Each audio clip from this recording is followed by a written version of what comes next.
muchísimas gracias por venir a conversar un poco. La idea es conversar, primero vamos a empezar con Tamara para que nos haga un panorama de la coyuntura, un panorama internacional con un aterrizaje a nivel doméstico.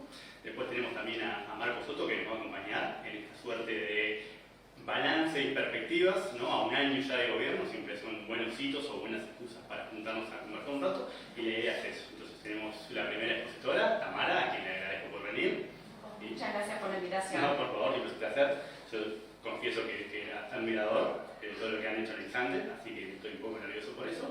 Después tenemos a Marco Soto también, que nos va a acompañar para también darnos otro costado de la visión de lo que, lo que ha sido el balance de este primer año y lo que son las perspectivas hacia adelante. Y después cerramos con Alejandro, que es gerente de inversiones y aftercare del Uruguay 21, para darnos un panorama más aterrizado en torno a lo que tiene que ver con las perspectivas para la inversión. Y esa es un poco la hoja de ruta, y yo no les voy a tomar más tiempo, así que le doy la palabra a Tamara para que comiencen. Perfecto. Bueno, muchas gracias.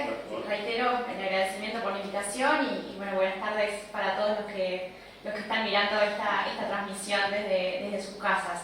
Un poco la consigna de hoy es hacer un repaso del contexto internacional que tiene Uruguay por delante y pensar un poco cómo se aterrizan las conclusiones de lo que estamos viendo en el mundo para pensar las perspectivas macroeconómicas en Uruguay. Traje una presentación de apoyo que supongo que estará pasando por el streaming mientras hablamos, pero también voy a tratar de irlo comentando por las dudas de que haya algunos que no tengan las imágenes frente a ellos. Bueno, este arranque del año 2021 para lo que fue el año pasado es un arranque relativamente positivo en lo que hace a las condiciones internacionales, o al menos lo era hasta hace 2 semanas que han empezado algunos ruidos, algunas turbulencias en los mercados financieros. Lo digo en primer lugar porque es un año de recuperación de la economía global. Está instalada la expectativa muy fuertemente de que este va a ser un año de crecimiento intenso de la economía mundial, y en general los organismos internacionales de hecho están subiendo sus pronósticos de crecimiento del mundo este año. El FMI, por ejemplo, a principios del año revisó al alza las proyecciones de crecimiento a 5,5% de crecimiento este año, que es de los crecimientos más fuertes que ha tenido la economía mundial en las últimas décadas, con lo cual se deja atrás lo que fue un año realmente muy malo el año pasado en materia de actividad, con todos los países sumamente golpeados por la pandemia. El mundo está también en una fase ultra expansiva por parte de las principales, digamos, economías del mundo. Tenemos a Estados Unidos, que aprobó el fin de semana un nuevo paquete de estímulos fiscales por casi 9 puntos del PBI de Estados Unidos, que se suma a su vez a otros paquetes también súper agresivos que se habían implementado el año pasado. Tenemos a la política monetaria también en modo sumamente expansivo en Estados Unidos, en Europa, en Inglaterra, en China, en Japón, en todos los principales bancos centrales, y eso hace también a un contexto de abundante liquidez. Por otro lado está toda la expectativa de qué va a pasar con el incremento del ahorro que se dio el año pasado en el mundo por los gastos que no sucedieron. Es cierto que con una economía en recesión, con el desempleo con una suba fuerte en muchos países, hubo muchas familias que vieron impactados sus ingresos, pero también hay muchas familias que tuvieron un incremento del ahorro muy importante el año pasado, fruto de la no oportunidad de consumo, por las restricciones a la movilidad de las personas, y quizás también por algo de motivo precaución ante la incertidumbre que significaba el entorno de pandemia. Ahora hay un debate fuerte en el mundo acerca de si con un despliegue exitoso de la vacuna podemos ver un desahorro de esos ingresos que se acumularon el año pasado, y que eso le vaya a dar un impulso adicional al gasto. En la placa tienen las referencias del incremento del ahorro en un montón de países de la OCDE, donde realmente me parece importante destacar que los incrementos fueron de entidad. Estamos hablando de 10, 12 puntos en algunos casos de incremento del ahorro global de los hogares de esos países. Y desde la perspectiva de Uruguay, el otro ingrediente súper positivo del contexto es que tenemos desde hace algunos meses una tendencia tendencia muy fuerte de suba en los precios de los commodities, sobre todo los de base agropecuaria, que son los más relevantes para las exportaciones de Uruguay. Tenemos al precio de la soja de vuelta en el entorno o algo por arriba de los $500 por tonelada, que es algo que no veíamos desde el pico de precios anterior, antes que se pinchara, digamos, los precios de los commodities allá por el 2014. Pasa lo mismo en el trigo, pasa lo mismo en el maíz, pasa lo mismo con la leche en polvo, en los lácteos en general estamos un poco más lejos de lo que habían sido los picos del boom anterior, pero en cualquier caso hay una tendencia muy sostenida al alza. Quizás donde no son tan destacados los precios en una perspectiva en relación a los últimos años es en la carne, porque en la carne habíamos visto precios de exportación sumamente altos en el 2019 por una coyuntura muy particular de la industria, y bueno, frente a esos picos estamos abajo, pero también estamos hablando de buenos precios de exportación para la carne. Con lo cual, en general, el contexto externo para Uruguay es favorable por todos estos elementos que estaba mencionando antes. Quizás nosotros en Exante no lo estamos viendo como necesariamente el inicio de un ciclo tan extraordinariamente bueno como el que tuvimos desde la salida de la crisis de Lehman Brothers en 2008-2009 hasta el 2014, que fue ese momento en el que los commodities empezaron a aflojarse. ¿Por qué digo que no lo vemos necesariamente como el inicio de una fase de auge como esa?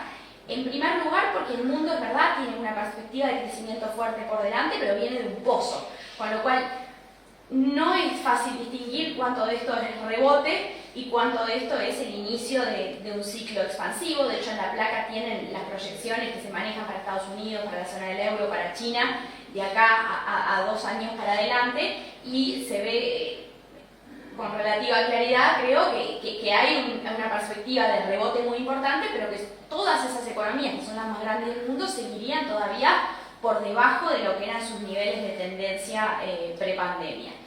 El otro elemento es que a la salida de la crisis financiera del 2008-2009, los países emergentes disfrutaron, entre comillas, de las políticas expansivas que tenían los países desarrollados, pero no habían vivido la crisis financiera en carne propia, con lo cual tenían la parte buena de políticas enchufadas, digamos, en modo expansivo, pero no tenían la resaca de una crisis, mientras que en este caso la pandemia generó una recesión global, todos estamos con un poco de resaca, con lo cual no es tan clara la oportunidad de aprovechar este contexto tan positivo, y en particular países como el nuestro, y lo vamos a hablar más adelante, vienen arrastrando sus problemas que son limitantes al crecimiento de los próximos años. El otro elemento es en qué medida Uruguay va a tener, a partir de estos precios de los commodities, un derrame o un movimiento de la economía de magnitud comparable a la que tuvo en aquellos años, y en ese punto también somos un poco cautelosos, en parte porque uno de los factores atrás de la suba de los commodities en estos últimos meses han sido factores muy puntuales de oferta, que perfectamente pueden terminar siendo transitorios, temas asociados al clima y a producción en algunos países. En parte, porque lo vamos a conversar ahora en unos minutos, ha empezado a cambiar un poco la tendencia del dólar en el mundo, y eso también puede ser una limitante, digamos, para que sigamos viendo precios de commodities tan altos. Pero sobre todo la reflexión la quería orientar al hecho de que en 2008, 2009 y en los años que le siguieron, Uruguay estaba en una fase de precios altos de exportación, pero hacía inversiones para aprovechar esa coyuntura y crecer apalancado, digamos, en esos precios. Hoy tenemos unos precios que resultan muy atractivos para el sector agropecuario, pero tenemos un sector que venía operando con capacidad ociosa en estos últimos años, que se había retraído, con lo cual no necesariamente va a tener una vocación de inversión tal como la tuvo en los años anteriores. Y el último punto, que lo coloqué en la placa en rojo, no en casualidad, es el punto de esta política fiscal expansiva en Estados Unidos que mencioné antes, que por supuesto desde el punto de vista del crecimiento mundial es una buena noticia que tengamos a una administración en Estados Unidos queriendo reapuntalar la economía lo más rápido posible, pero eso por otro lado ha generado dudas de si no es demasiado el impulso fiscal, y las tasas han tenido una reacción bastante importante en estas últimas semanas.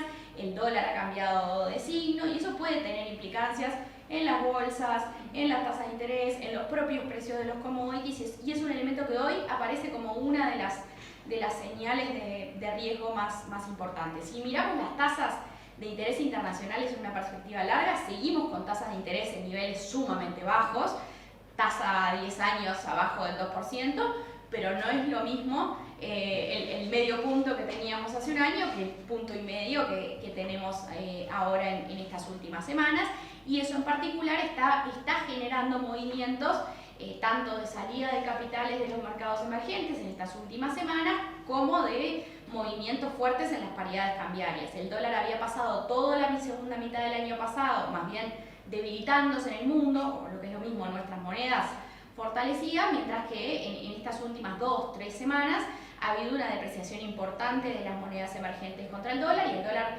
de hecho hasta se fortaleció con monedas como el euro o el franco u otras monedas fuertes a nivel internacional.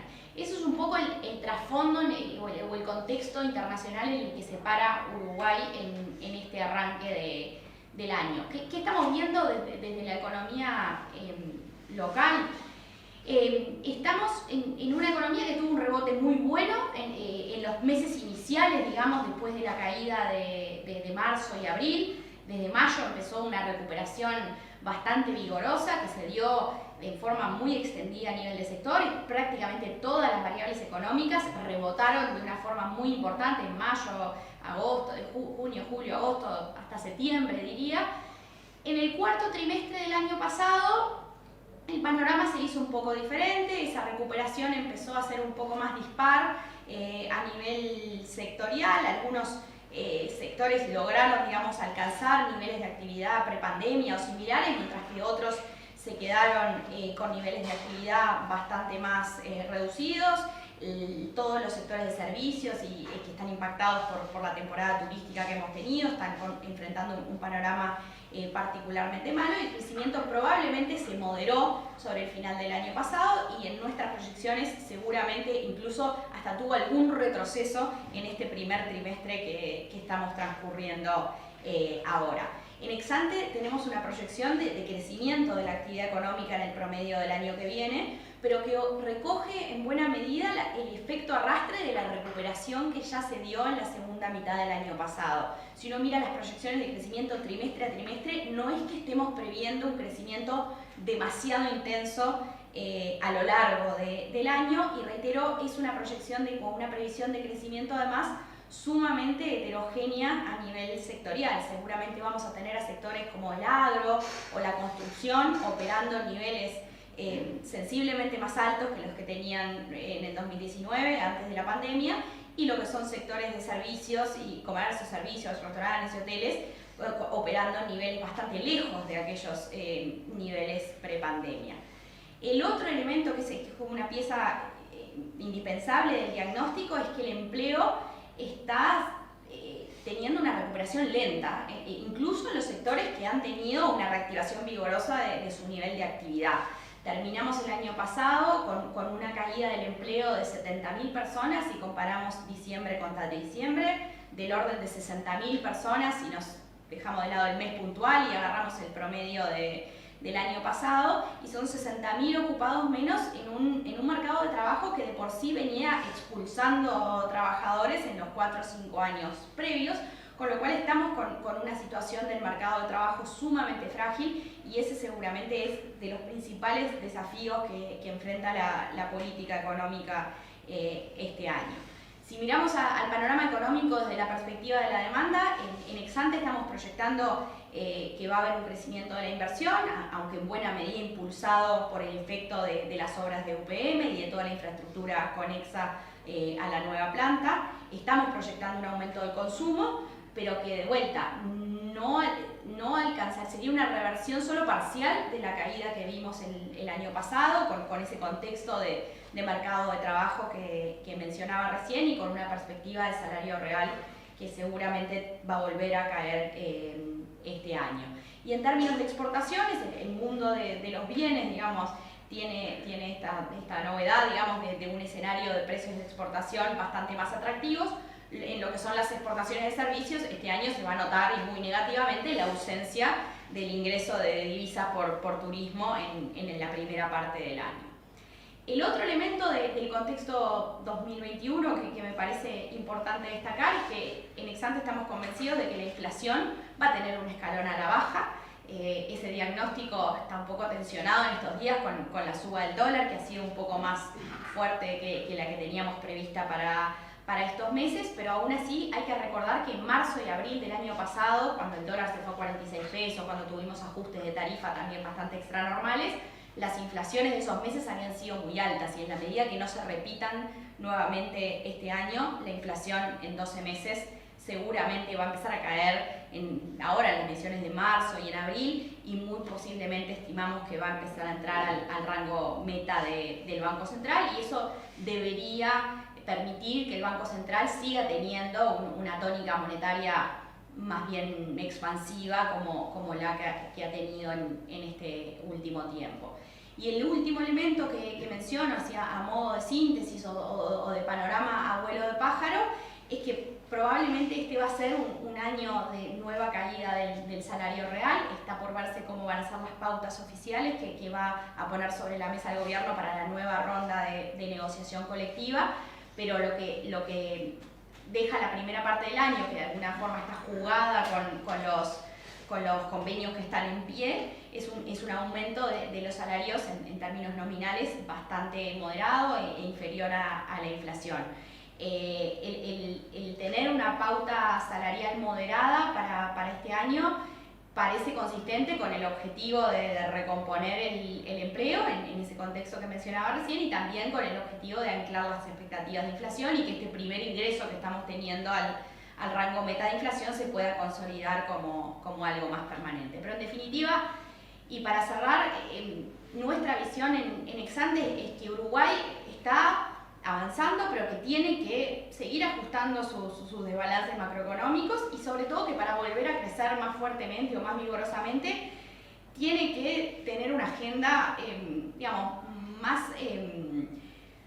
vigorosa, digamos, de inserción internacional y de otras reformas estructurales. En definitiva, el crecimiento que estamos proyectando es un crecimiento moderado y frente a una base de comparación baja, estamos proyectando una recuperación parcial del mercado de trabajo, y no hay que olvidar que Uruguay antes de la pandemia ya de por sí tenía un crecimiento insuficiente. Si promediamos del 2016 al 2019 sin pandemia, y Uruguay no llegó a crecer 1% anual. Ese no es un ritmo de crecimiento que nos vaya a conducir, digamos, al lugar que seguramente todos los uruguayos tenemos en la cabeza que queremos que vaya a nuestro país. Dicho eso, el espacio de actuación que tiene la política económica en este momento en Uruguay, el espacio de actuación contracíclica, es muy acotado. Recién hablaba del paquete fiscal en Estados Unidos, de la política monetaria en otros países. Uruguay no tiene esas libertades, y con los recursos limitados que tenemos, la política fiscal está balanceando, ¿no?, los diferentes objetivos de empleo, de apoyo a los hogares más afectados, ahora digamos con un énfasis mayor en inversiones en infraestructura, pero tenemos un set de recursos limitados. El volver el poner a la inflación en un nivel más bajo, eso es importante porque debería permitir tener una tónica monetaria, digamos, que quede relativamente expansiva. Eso debería favorecer el crédito, debería favorecer también este cambio de precios relativos que estamos teniendo con aumento del valor del dólar, sin que la inflación se vaya fuera de control. Pero bueno, en ese plano del sistema de precios, las pautas salariales van a ser como el tema a monitorear este año. Como te decías, tenemos nuestras dudas de que este sea efectivamente el inicio de un ciclo muy virtuoso en la economía mundial.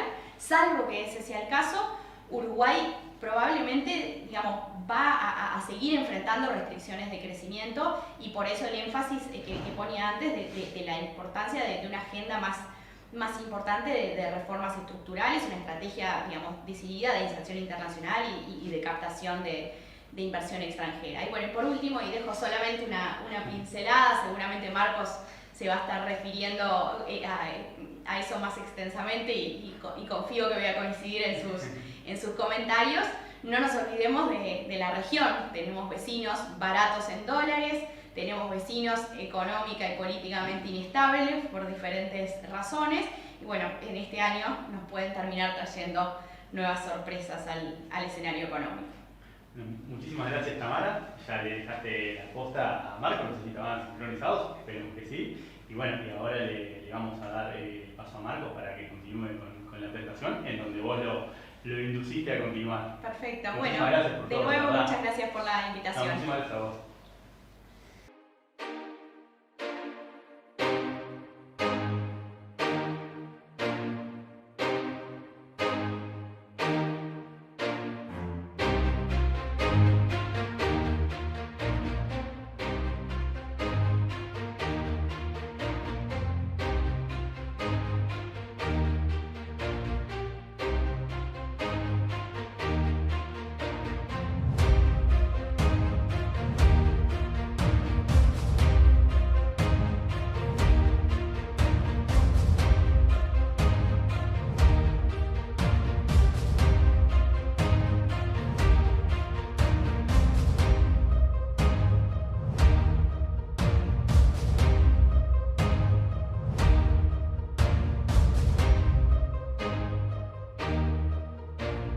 Estamos recibiendo a Marcos Soto, que va a tener que cabecear el centro que te acaban de dejar, así que espero que hayas conversado antes y si no, bueno, vamos a testear tus capacidades de improvisación. Muy bien. Sí, escuchando a Tamara, que siempre es muy interesante, porque hace todo un paneo profundo de lo que es la coyuntura, como que se me vienen a la cabeza varias preguntas, ¿no? No sé si tenemos las respuestas, pero por lo menos preguntas se nos ocurren. Uno es, Tamara hablaba de una recuperación global bastante rápida versus lo que fue la caída, ¿no? Por la pandemia.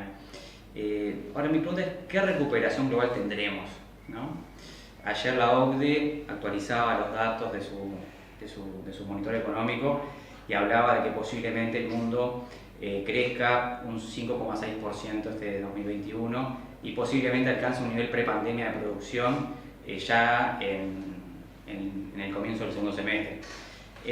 Ahora, yo estoy convencido de que esta recuperación es una recuperación desigual, ¿no? Es decir, estos indicadores de PBI, muchas veces lo has comentado tú, Germán, también, es una síntesis de lo que son los desempeños económicos, pero no arrastran o no grafican todo lo que pasa detrás de la economía.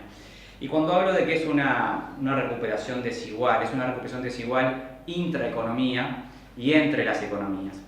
Intraeconomías porque, si bien la inmensa mayoría de los países van a lograr crecer en 2021, dentro de las economías hay sectores mucho más dañados que otros y hay sectores que han logrado de algún modo sortear de forma exitosa la pandemia y de forma exitosa la crisis. Y ahí tenemos sectores claves, por supuesto, con lo que es el tema turismo, muy dañado, y otros sectores vinculados quizás más a lo que es la tecnología o aquellos sectores que han logrado teletrabajar rápidamente y seguir vinculados con sus clientes y con sus mercados, posiblemente hayan logrado crecer. Entonces, cuidado cuando hablamos de crecimiento económico, es un crecimiento económico que seguramente haya acelerado tendencias y hayan quedado por el camino emprendimientos, hayan quedado por el camino empresas que por supuesto generaban empleo y generaban trabajo hasta el momento, y sin embargo empiezan a migrar hacia otros sectores que comienzan a ser más dinámicos. Y hablaba también que es un crecimiento desigual entre economías. ¿Por qué? Bueno, porque los desempeños económicos entre los países no está siendo igual.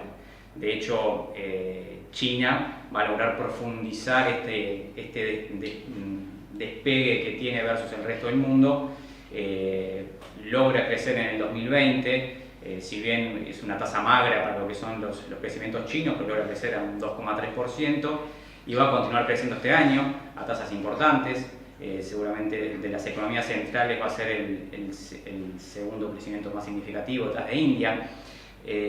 Sin embargo, otras economías no van a lograr crecer con esa vigorosidad o con esa fortaleza. Por tanto, vemos cómo también este año de pandemia, este año de crisis profunda, posiblemente también siendo un año de bisagra en cuanto a los pesos relativos que tienen las distintas economías a nivel mundial. Y ahí nos lleva inevitablemente al barrio, ¿no? A ver cómo se desempeñan nuestras economías y cómo se terminan desempeñando también nuestros principales socios y nuestros principales vecinos. Y por supuesto también nos lleva a ver cómo han tenido diferentes actitudes o diferentes respuestas frente a lo que fue la propagación del virus o la propagación de la propia pandemia. Ahí tenemos una segunda pregunta, porque nos preguntábamos qué calidad va a tener esa recuperación global, y decíamos que va a ser desigual. Y la segunda pregunta es, bueno, ¿cómo va a responder América Latina a que es nuestro barrio, que es nuestra región, a esta realidad? Y América Latina en particular posiblemente se vea muy afectada. ¿Por qué? Y bueno, primero porque trae un punto de partida complicado. América Latina ya venía debilitada, ¿no? Las principales economías del barrio ya venían con problemas estructurales previos a la pandemia. Brasil no había logrado recuperar su economía de la recesión del 2015 y 2016. Hay que recordar que Brasil no caía 2 años consecutivos, 2015 y 2016, desde los años 30. Es decir, habían pasado 80 años sin que Brasil cayera 2 años consecutivos. Y eso pasó en el 2015 y en el 2016. Y desde entonces la sensación queda como que nunca logró recomponer su mercado, logró recomponer su economía y terminó siendo debilitada. Una economía hiperdeficitaria, con problemas importantes en lo que tiene que ver en su sistema de seguridad social y con déficits fiscales elevados. Hablamos de Brasil y hablamos de un problema central que ha tenido Brasil también en el desempeño de la pandemia, que pasa a ser el nuevo epicentro mundial de la pandemia. Hoy Brasil es el país que tiene más muertos por día por COVID y lo tenemos al lado, ¿no? Y esto sigue afectando lo que es el desempeño actual y las probabilidades futuras de tener un crecimiento saludable en lo que tiene que ver con 2021. De hecho, el crecimiento de Brasil viene un poco más ralentizado de lo esperado. Argentina en sus crisis crónicas, ¿no? Es decir, como que ya no podemos esperar nada de Argentina en una bomba permanente que nadie sabe desactivar y que parece que cada vez o con cada medida que surge es como que se le echa más nafta al fuego. Entonces tenemos un barrio complejo, complicado, que ha traído, Germán, esta pandemia, profundización de la desigualdad social, de la desigualdad entre los pueblos.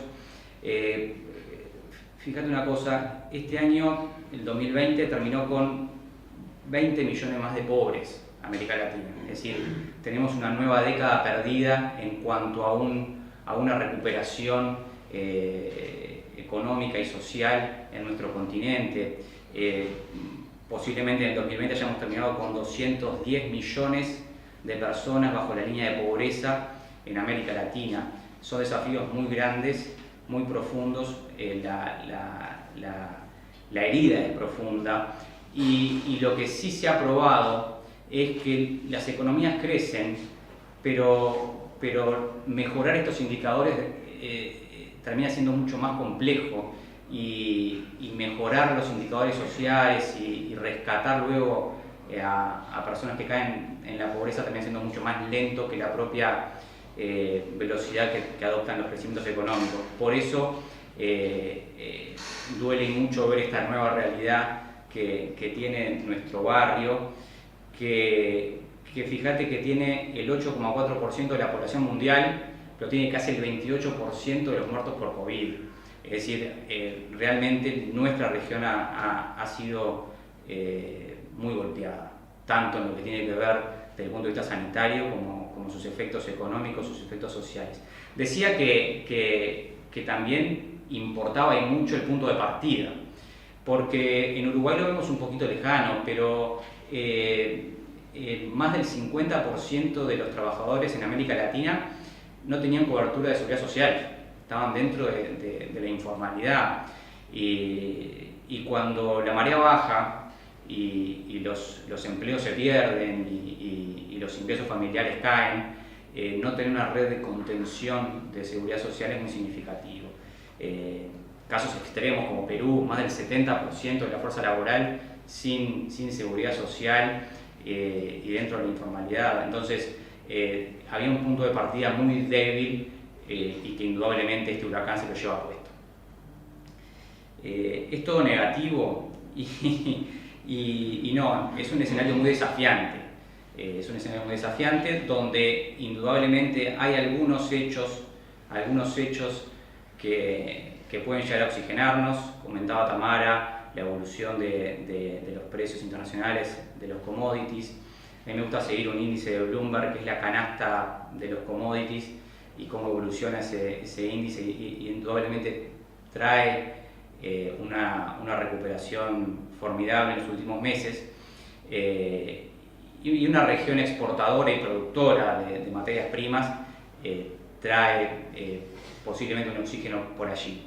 Pero no es definitivo, ni mucho menos, y lo peor que nos puede pasar es creer que nuevamente precios internacionales favorables nos van a sacar al desarrollo, nada más alejado, es decir, volveríamos a especular con ello.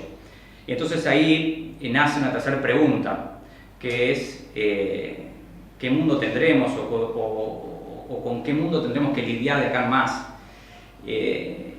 Porque ahí se nos abren los caminos sobre los cuales tenemos que trabajar. Y el mundo que tenemos de acá en más es un mundo que va a pelear, en el buen sentido de la palabra, por capturar la creación de valor. Y tenemos que entender dónde está la creación de valor hoy en el mundo. Por supuesto que la producción de materias primas, cada vez más sofisticadas, porque para generar mayor productividad uno tiene que incorporar investigación, tecnología, horarios profesionales, etcétera, servicios profesionales. Es decir, indudablemente la producción de materias primas se ha complejizado y ha agregado valor, todavía está en el primer eslabón de la cadena. Entonces, nuestra gran pregunta es cómo capturar cada vez más valor en una economía global que empieza a asignar ese valor a otros eslabones de la cadena y no solo a la generación primaria. Y a esto me refiero a comparar cuánto sale un churrasco de una buena carne en Europa y cuánto de ese churrasco llega al productor uruguayo. A eso me refiero. Es decir, ¿por qué? Porque bueno, se le está asignando valor a qué, y bueno, mucho a lo que es el servicio, a lo que es la experiencia, a lo que hay atrás del consumo. En general está asociado a servicios vinculados o con la gastronomía, o con el marketing, o con temas vinculados con intangibles. Si repasamos hoy el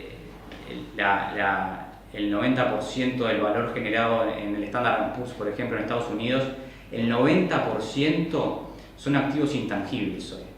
Es decir, ya no es stocks, ya no son propiedades, ya no son mercaderías. Hoy el 90% está alocado en activos intangibles, en derechos, en datos, en software, en licencia, en marcas, en patentes. Es ahí donde el mundo hoy está asignando más valor. Por tanto, nos encontraremos en un mundo que crea valor a través de la investigación, a través del desarrollo, a través de los servicios, cómo Uruguay se posiciona como un exportador y productor mundial de servicios, pero servicios que realmente aporten y agreguen valor a través de la tecnología. El partido, Germán, hoy está muy centrado en aquellas turbinas de crecimiento. ¿Qué cosas hacen turbinar el crecimiento de los países?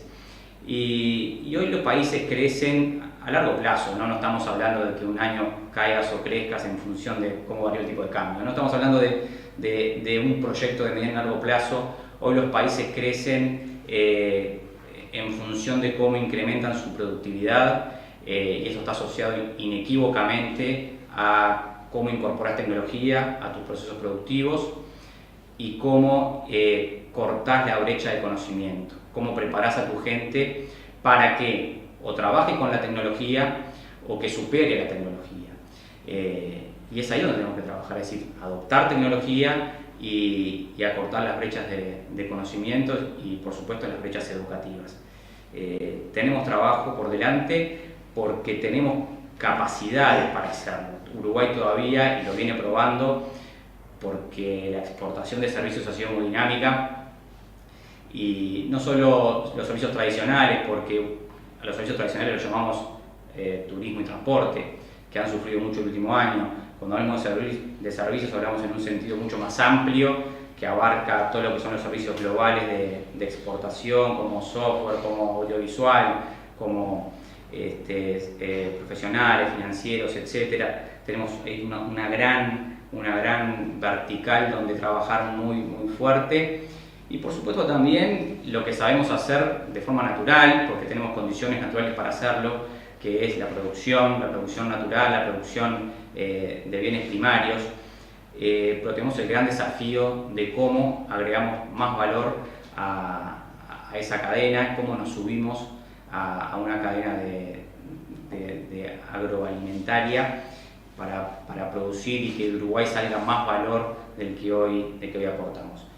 Y esto indudablemente, y con esto termino y ya le doy paso a Alejandro, porque tiene mucho que ver con lo que viene con Alejandro, es cómo Uruguay se vincula con el resto del mundo. Uruguay, país pequeño, economía pequeña, tiene el gran desafío de su apertura y de su inserción internacional, y todo lo que comenté recién no tendría ningún sentido si Uruguay no consigue colocar su trabajo en el exterior, tanto en servicios, que es muy dinámico. El comercio de servicios resultó ser muchísimo más dinámico que el comercio de bienes en los últimos 10-15 años, tanto como el comercio de servicios como el intercambio comercial de bienes. Para ello precisamos más mercado, más proactividad y, por supuesto, un flujo de inversiones mucho más dinámico que genere proyectos, pero siempre por las dimensiones, repito, que tenemos, siempre orientadas al exterior. Podemos repasar sectorialmente la realidad de cada de los sectores más significativos en nuestro país, pero, por ejemplo, el sector lácteo. El 70% de la producción láctea uruguaya debe exportarse, porque no la consumimos nosotros, no tenemos capacidad de consumirla, tenemos que exportarla. Y se llamará Brasil, se llamará Argelia o se llamará China, pero está fuera de Uruguay. Y así con cada uno de los sectores, porque nuestra capacidad productiva es mayor que nuestra capacidad de consumo de esos productos. Y por supuesto no producimos otros que sí consumimos y que debemos comprar al mundo. Así que eso se llama intercambio, se llama integración y se llama inversiones. Y bueno, con eso, como te mandaron el centro a vos, yo le levanto el centro a don Alejandro. Y ahora vamos a la placa y ya volvemos con Alejandro. Muchísimas gracias, Marcos, por el tiempo, por el aporte. Y ya nos estaremos encontrando en otras oportunidades. Claro que sí.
bueno, ahora te toca cerrar a vos, como le pasó a Marcos, que tiene un centro, también tiene un centro, así que ya te dejo comercial y no robo más tiempo. Perfecto. Adelante. Bárbaro. Yo lo que voy a dividir un poco la charla al principio, repasar lo que es la propuesta de valor de Uruguay para la atracción de inversiones y luego adelantar algunos datos de un informe que estamos preparando sobre cómo se comportaron las inversiones, las oportunidades de inversión en el año 2020, las que asistimos de Uruguay 2021.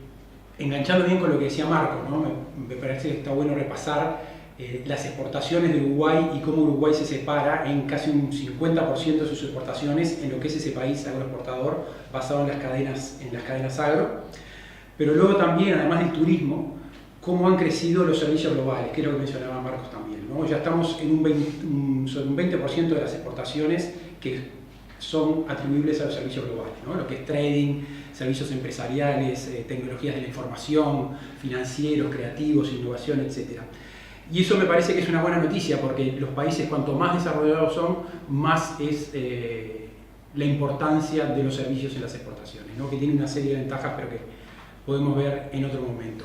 Entonces, con esto en mente, creo que podemos ver Uruguay, como lo mostramos nosotros, como un hub de negocios, ¿no? Desde la fundación del país hay como una vocación, un destino de ser un hub ubicado entre países grandes, pero con un mercado pequeño. Entonces, un hub mirado de dos maneras. Lo primero, un hub de producción sustentable, las cadenas agropecuarias, otras industrias y el turismo, o sea, una exportación basada en el acceso a recursos naturales, pero también en la competitividad que han ido ganando a través de los años esas cadenas. Y luego, lo que es el hub de servicios globales, ¿no? O sea, Uruguay como plataforma para la región y también para el mundo en lo que es la exportación de servicios, ¿no? Ahí estamos hablando de logística, de trading, de servicios, los mismos que hablamos en la apertura de servicios globales. Entonces, ¿qué es lo que tiene que ofrecer Uruguay para este concepto de hub? Lo que tratamos de ver primero es cuáles son las necesidades de las empresas, cuáles son los factores de decisión de inversión, qué es lo que prioriza el inversor cuando va a tomar una decisión. Del lado, creo que es derecho de lo que ve la gente, tenemos lo que son las necesidades de las empresas. En primer lugar, estabilidad y transparencia para desarrollar los negocios, ¿ah? Y en eso Uruguay tiene una propuesta es número uno en Latinoamérica, ¿verdad? Lo que hablamos de la democracia, el nivel de la democracia, la baja percepción de la corrupción, también la estabilidad económica, la distribución del ingreso, el grado inversor, son todas las cosas que contribuyen a esa estabilidad y transparencia. Luego también está la calidad de vida, que es un factor muy importante para las decisiones de las empresas. Luego también una empresa debería pedir facilidad para hacer los negocios. Y Uruguay a veces tiene una gran diferencia en comparación con lo que es el barrio, como se hablaba acá también. Creo que la estrella que nos diferencia es la libertad financiera, la posibilidad que tienen las empresas de operar en cualquier moneda, de transferir libremente los dividendos, la libertad cambiaria. Algo que parece que debería ser absolutamente normal, no es tan normal en todos lados y Uruguay tiene eso y lo puede garantizar desde hace muchísimos años. También tenemos lo que son los incentivos fiscales. Los incentivos fiscales nos diferencian mucho de otros países,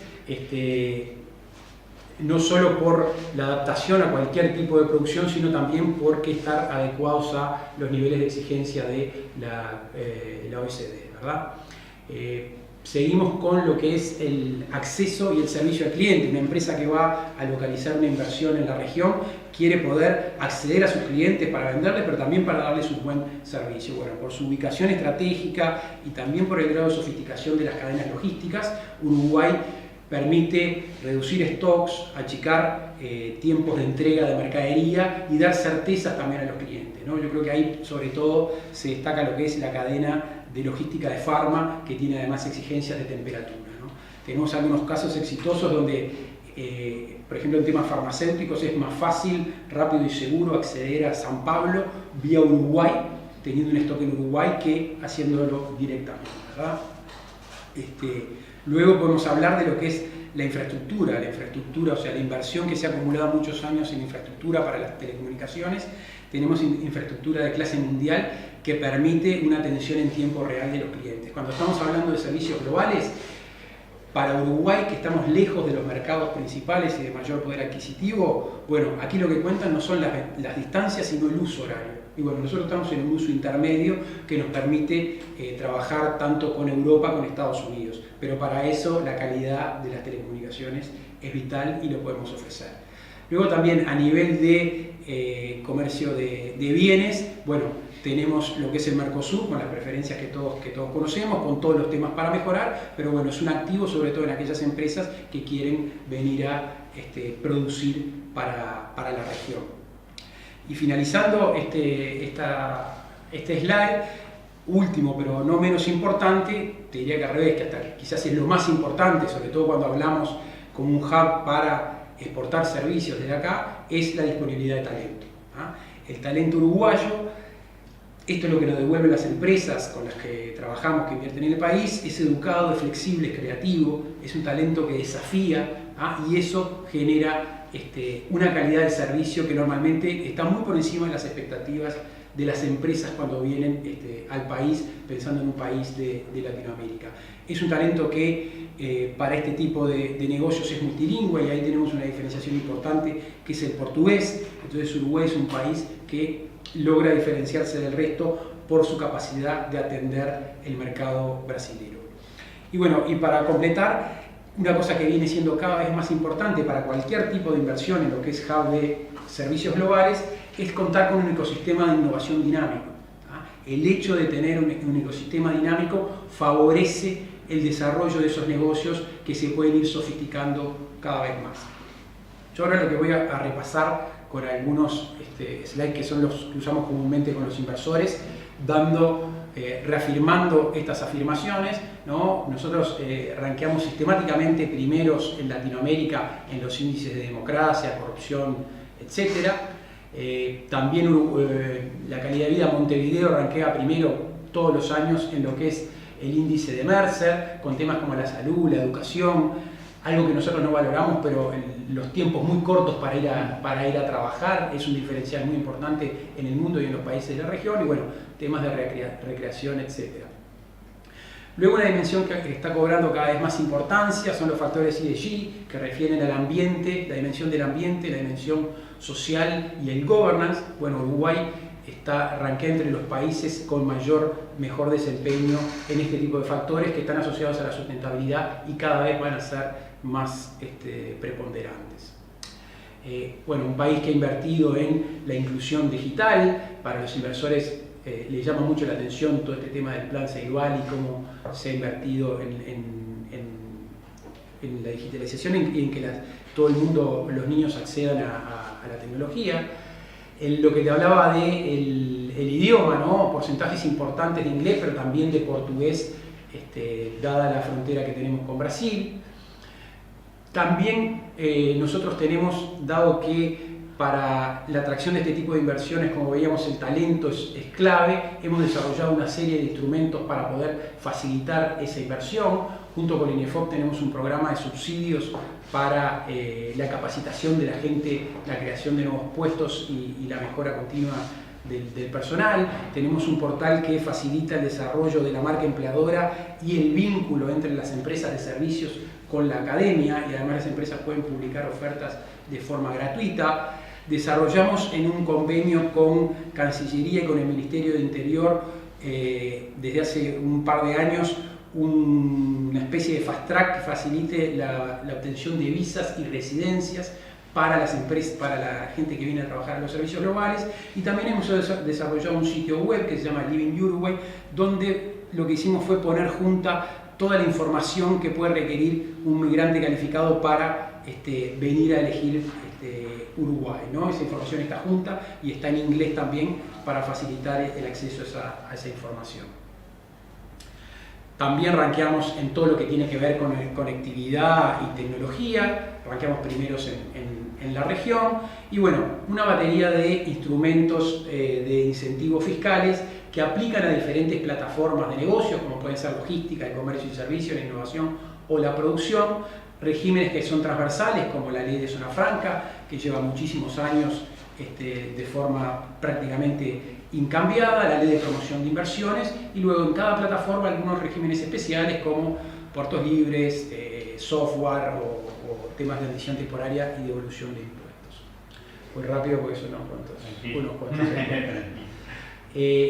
Por último, lo que es el track record, ¿no? O sea, todo esto que nosotros estamos diciendo, todo esto que le contamos al inversor que está evaluando dónde radicarse, está avalado porque hay una cantidad de empresas internacionales, una cantidad de marcas que han elegido Uruguay para localizar este tipo de actividad. Ahí lo que estamos listando son algunos de los más de 60, por ejemplo, centros internacionales de servicio, donde desde aquí atienden la región, las Américas y en algunos casos el mundo con diferentes modalidades de servicios.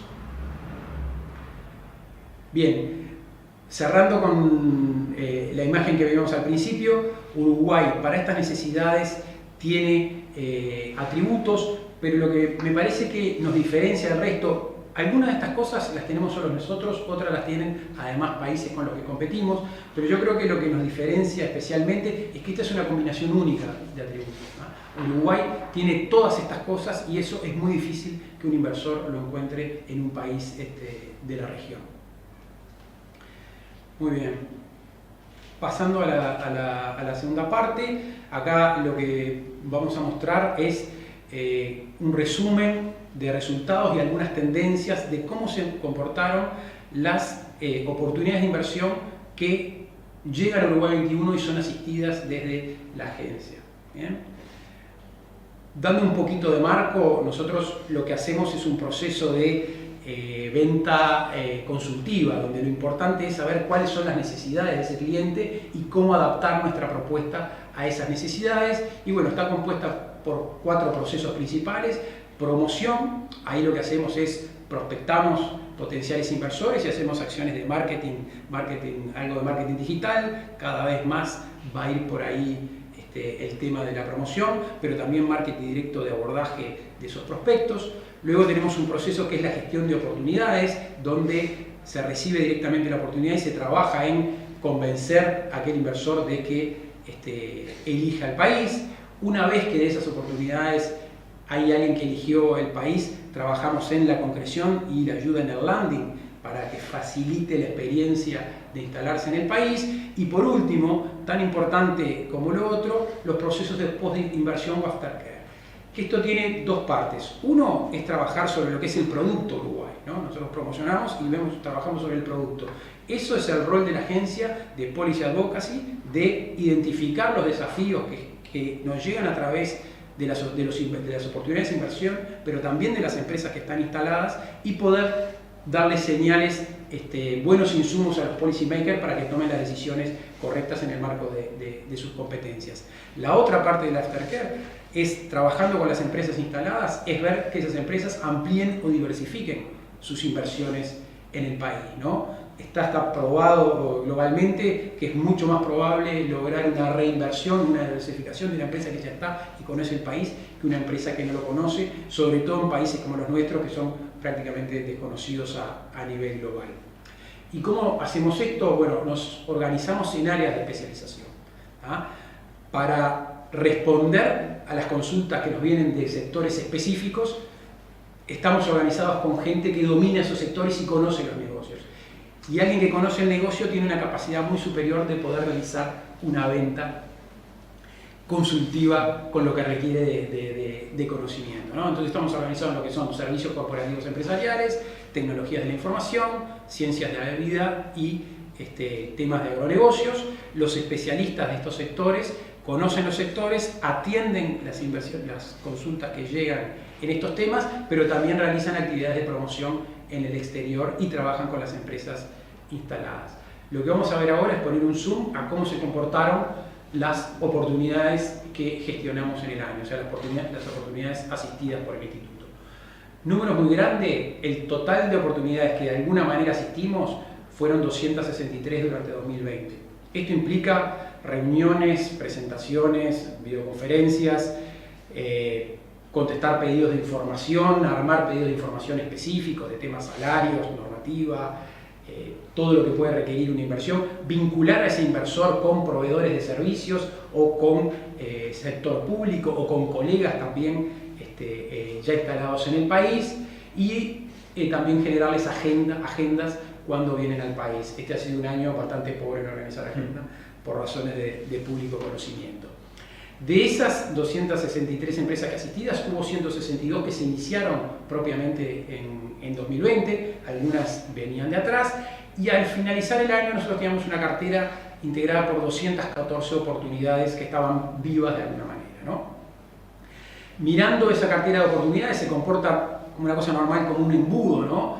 Donde hay una gran cantidad de oportunidades en una fase exploratoria o inicial, luego empiezan a avanzar y van quedando algunas por el camino hasta llegar a las que confirman su instalación en el país y las que se instalan finalmente.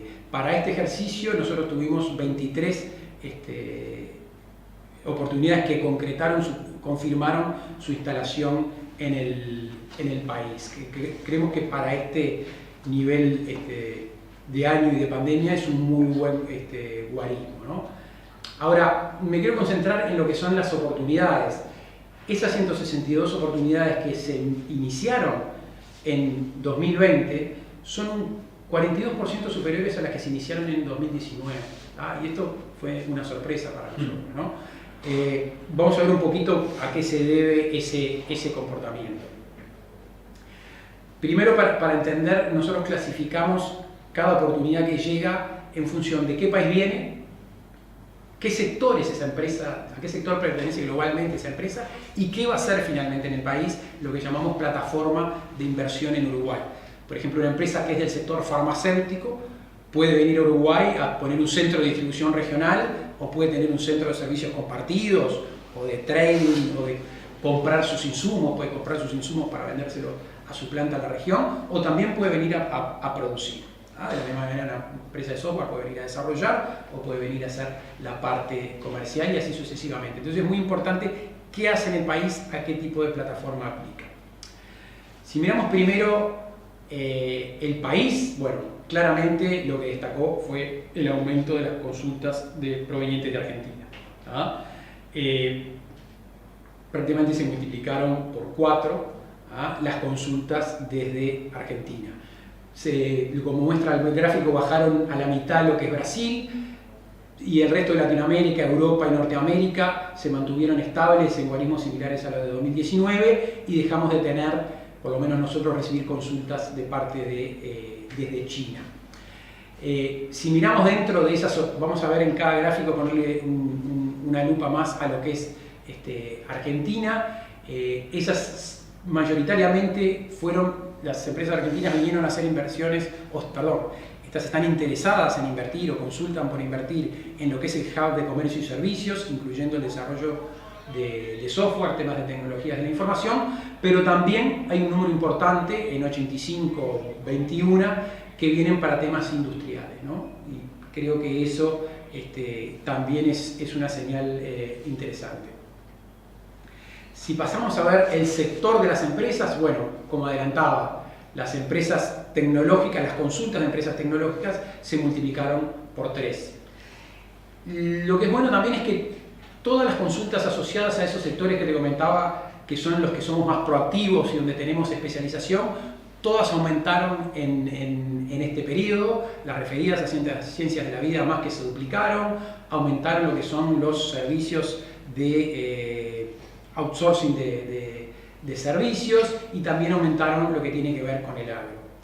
Si miramos en detalle de nuevo las tecnológicas, Argentina lideró esas consultas con 37 dentro de las casi 60, pero también mantuvimos un nivel importante en el tema tecnológico de lo que es Estados Unidos. Y eso para un sector que la idea es posicionarnos como un hub tecnológico de excelencia es una señal muy importante, ¿no? Porque sobre todo si las empresas se instalan empresas de Norteamérica o hasta nuestras empresas locales venden servicios a Norteamérica, eso genera una facilidad para luego vender en el resto de la región.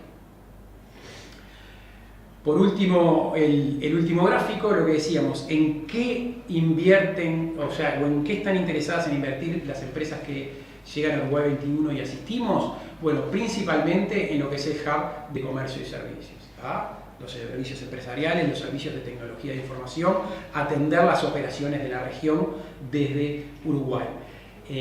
Eso junto con lo que es logística es un 60% de todo, y este es el concepto que hablamos de Uruguay de hub de comercio y servicios globales. Sí vale la pena aclarar que este año el comportamiento ha sido un poco atípico, si bien estas plataformas de hub son las mayoritarias, bueno, el año pasado tenía un comportamiento más parecido que las consultas en producción industrial. Pero si miramos dentro de cada una de estas plataformas, tenemos que de las 88 oportunidades en hub de comercio y servicio, una gran mayoría son para hacer desarrollo de tecnología, otras partes centros de servicios compartidos y trading, y también hemos tenido un aumento de las consultas de centros de atención al cliente y call center, ¿no? Si bien nosotros en los últimos años hemos perdido competitividad o no tenemos tanta competitividad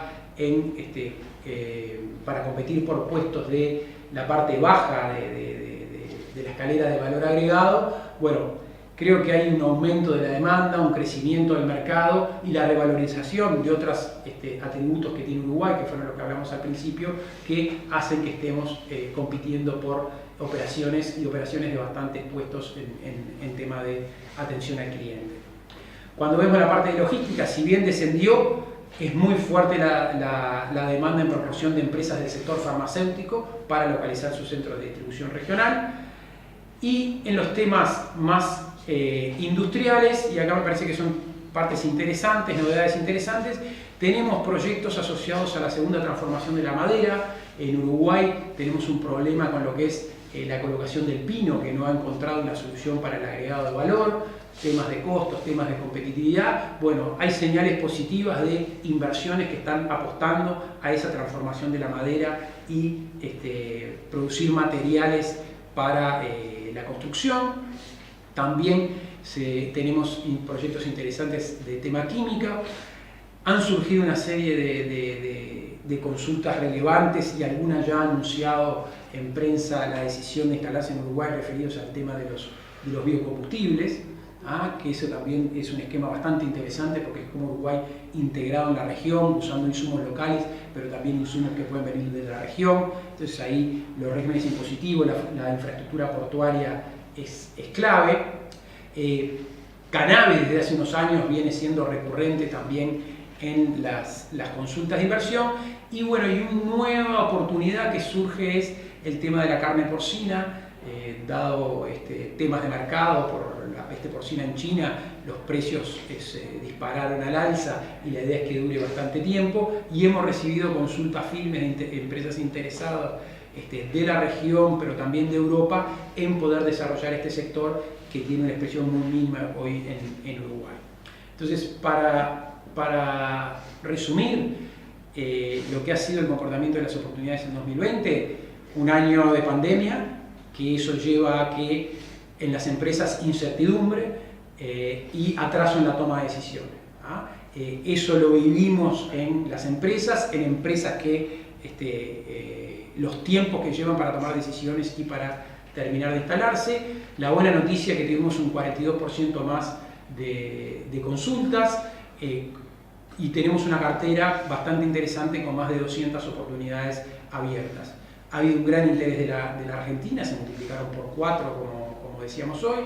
Tenemos más consultas de empresas tecnológicas, se multiplicaron por 3, más consultas de centro de distribución para empresas farmacéuticas, que esto también es bien interesante, o sea, esto se consolida como la puerta de entrada de la empresa farmacéutica al país. Una vez que la empresa invirtió o que se instaló como un centro de distribución, es posible trabajar con ellos para traer otras actividades y aumentar su presencia y también el agregado de valor en el país. Más consultas de centros de atención al cliente, pero también de producción industrial, donde uno podía ver hace tiempo que por temas de competitividad es difícil que se localicen industrias en el país. Y bueno, repetir algunas novedades provisorias: biocombustibles, transformación de la madera, carne porcina y cannabis, que no es tan novedad, pero que es bien importante. Bueno, lo voy por ahí. Bueno, muchísimas gracias, Alejandro, por el aporte, por el tiempo, por habernos por acá. bueno, y ya nos despedimos, así que muchas gracias a todos por haber acompañado en esta triple presentación. Espero que haya sido de utilidad y bueno, nos veremos en la próxima.